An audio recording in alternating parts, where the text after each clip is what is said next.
آج کا جو ٹاپک یہ ہے کہ علم ہم کہاں کہاں سے حاصل کر سکتے ہیں۔ عقل کا کام ہے وہ سوال پیدا کرتی ہے، اور علم کا کام ہے کہ ان سوالوں کے جواب ڈھونڈے۔ تو گزارش یہ ہے کہ علم جو ہے یہ ایک مخلوق کا نام ہے، جس طرح انسان ایک مخلوق ہے۔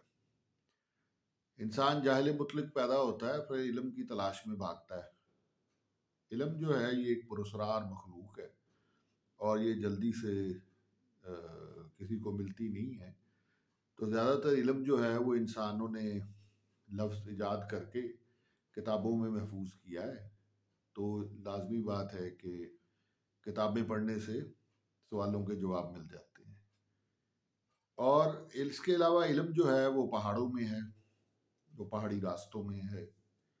علم جو ہے وہ پراسرار راستوں میں ہے، وہ دریاؤں میں ہے، سمندروں میں ہے، جنگلات میں ہے، وہ آسمانوں میں ہے، وہ مخلوق میں ہے۔ آپ کسی بھی چیز کے اوپر کانسنٹریٹ کریں، وہاں پر علم آپ کو نظر آ جائے گا۔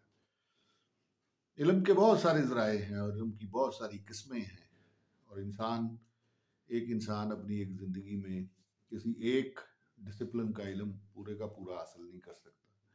تو علم بیش بہا دریاؤں کا نام ہے، علم بیش بہا سمندروں کا نام ہے، اور یہ ایک پراسرار مخلوق ہے، اور جس کے پاس یہ آ جاتی ہے، اس کی طبیعت میں ہے کہ یہ اس کے پاس نہیں رہتی بلکہ آگے پھیلتی ہے۔ یہ انسانوں کے حافظوں میں محفوظ ہے، اور اس کی فطرت میں ہے کہ یہ دوسرے انسانوں تک پہنچے گی۔ تو عقل سوال پیدا کرتی ہے اور جواب علم دیتا ہے، اور جب علم ملتا ہے تو سوجھ بوجھ میں اضافہ ہوتا ہے۔